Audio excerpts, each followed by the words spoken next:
Hi, it's me again with Corel Draw Tips and Tricks. And just the other day, I made a video about saving. The gentleman asked me how he could save when he has two objects or more on the page, how he could save them separately. And I suggested just delete it, take that one away, save that, and then bring back the tool, or bring back the cat and then delete this one. But one of my viewers, or evidently a subscriber, because he's helped me many times and given me good hints or tips, and this is another one of those. If I wanted to save this cat, I'm going to select it all, go up to File, Save As, and right here press Select It Only.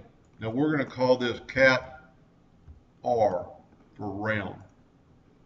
Now I'm going to select the square cat, Save As, Select It Only, Cat S for square.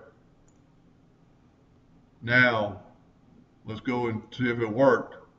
Let's open cat round. There's just our round cat.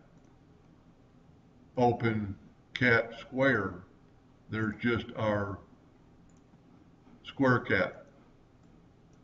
So that's probably a lot better way. I had no clue that would work, and it would work if you had 100 items and you only wanted to, save half the page.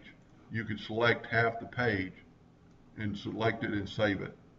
So I'm going to thank that viewer again, and hope that helped you a little bit, and thank you for watching.